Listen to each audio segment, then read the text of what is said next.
Hi everybody, it's Bradford again with Red Mountain Theater Company and our Playmaking Live. Today we have a very special book for you. It's called A Sick Day for Amos McGee.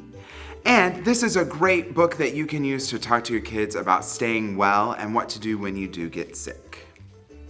A Sick Day for Amos McGee, written by Philip C. Stead, illustrated by Aaron E. Stead.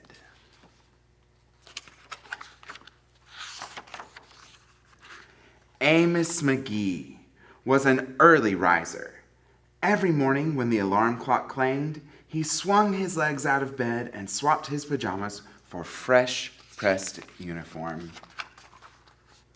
He would wind his watch and set a pot of water to boil, saying to the sugar bowl, "A spoonful for my oatmeal, please, and 2 for my teacup." Belly full and ready for the workday, he'd amble out the door. What does amble mean? Do you know? Amble means to walk slowly and gently. Can you practice ambling right now around your room? Slowly and gently. Excellent job, friends. Every day, Amos waited for the number 5 bus. "Next stop, City Zoo," the bus driver would call. "6 a.m., right on time," he'd reply. Amos had a lot to do at the zoo, but he always made time to visit his good friends. He would play chess with the elephant, who thought and thought before making a move. Can you show me your thinking face? Oh, those are some good thinking faces. Yeah, nicely done. He would run races with the tortoise, who never lost.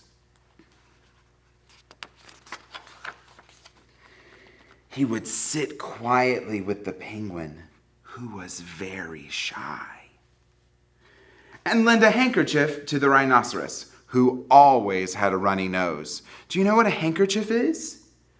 If you look really closely in the picture, you can see that Amos has a cloth that he is using to blow the rhinoceros's nose. That's all a handkerchief is. It's a cloth that you can carry around in your pocket.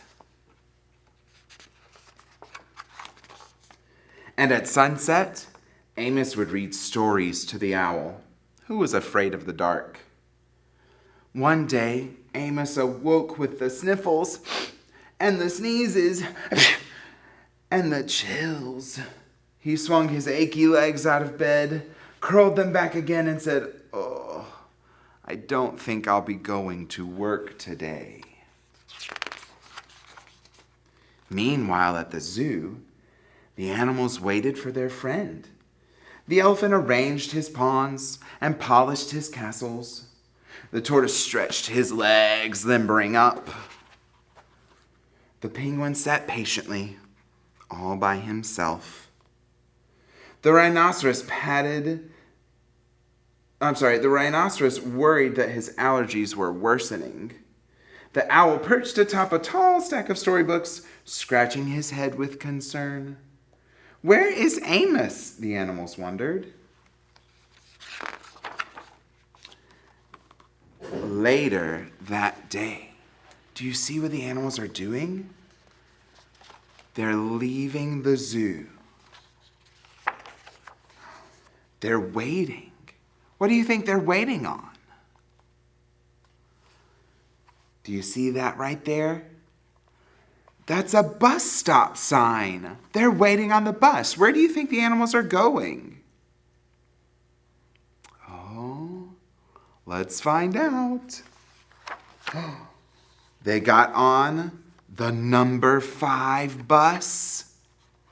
I bet we know where they're going. They went to see Amos. Hooray! My good friends are here. The elephant prepared a game of chess. Amos thought and thought before making a move. "I'm too tired to run today," said Amos to the tortoise. "Let's play hide and seek instead." The tortoise hid inside his shell and Amos hid beneath the covers. Amos yawned. I could use a nap. And the penguin sat quietly, keeping Amos's feet warm. Achoo! Amos awoke with a sneeze, and the rhinoceros was ready with a handkerchief. I'm beginning to feel much better, thank you, said Amos. He swung his legs out of bed. Perhaps we'll share a pot of tea. Amos wound his alarm clock. It's getting late, he said. After all, we have a morning bus to catch.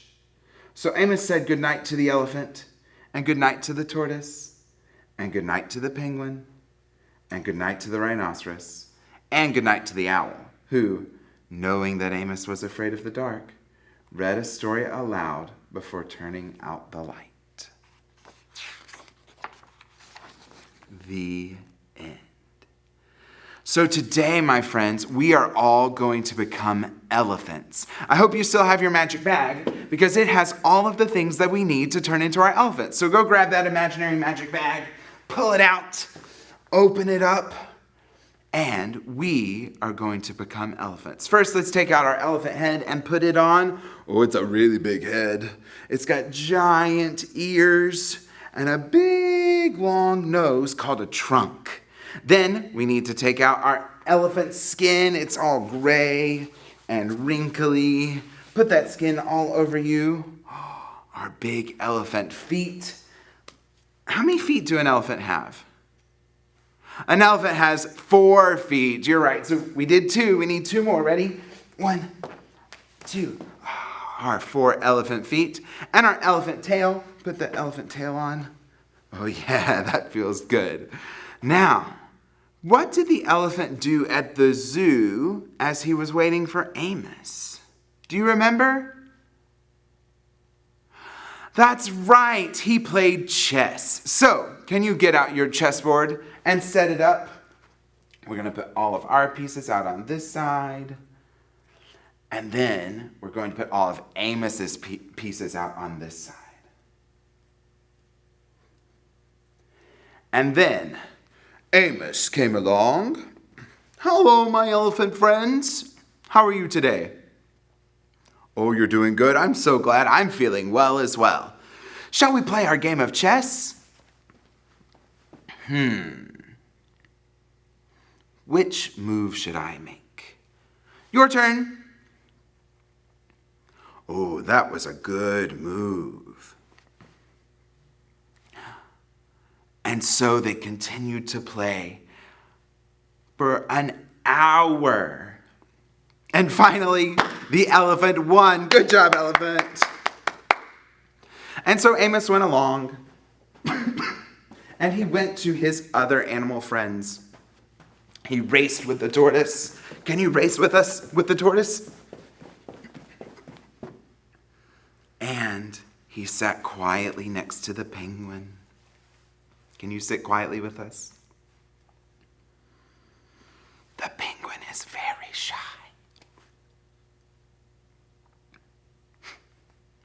And then he went to his friend the rhinoceros, who had really bad allergies and always had a runny nose. Take out your handkerchief, it's in your pocket. Help that elephant blow its nose. That was a good blow. Ew. Fold it up real good. You can wash it later.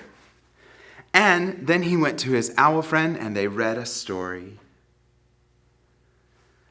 And then Amos went home.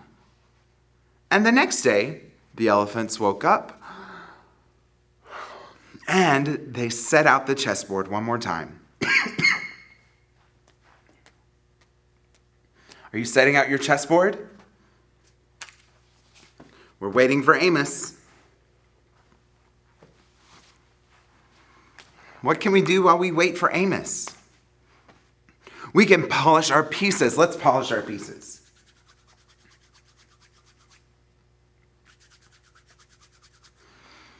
He's still not here.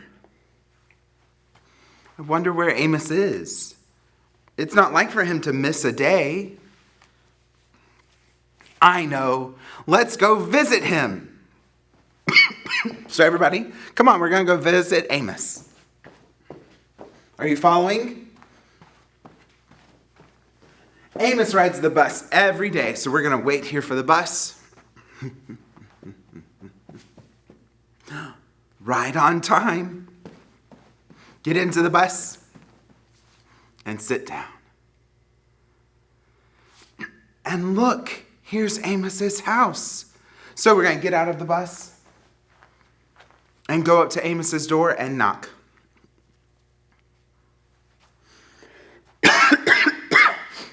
Hello. Oh, hello, elephant friends.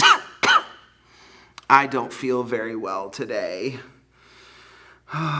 What are some ways that we could make Amos feel better? We could help get him some medicine. Here, Amos, you go sit down. And we'll get your medicine. Everybody go over, get some medicine for Amos. Oh, and Amos drank up the medicine. And he says he's starting to feel a little better now. What else can we do to help Amos feel better? The handkerchief. Take out your handkerchief. Oh, it's still a little gross. Let's go wash it off real quick. We want to use good soap to get it nice and clean. And wring it out. So it's nice and dry. Here you go, Amos. Oh yeah, that makes him feel a lot better. And what if we read a story to Amos? Once upon a time. What are some of your favorite stories? Oh yeah. Oh, those are good. Thank you for sharing with me. And then it was time to put Amos to bed. So we tucked him in nice and tight. And we said, goodbye, Amos. And the elephants left. Thank you for playing along with me today, friends. We need to get rid of our elephant outfits. So open up that magic bag again. Take off your elephant head, your elephant feet. 1, 2, 3, 4. Your elephant tail and your elephant skin. And put them back into the bag. Now remember, friends, as you're helping to care for your sick friends, there are lots of different ways we can do it. Sometimes the best thing that we can do is just let them rest. But we have lots of great technology so that we can see them, such as FaceTime or any other sort of video conferencing. Those are all great tools to help our friends during this time. I hope that you are safe and well and healthy. We will see you again next time. Thanks for joining us today.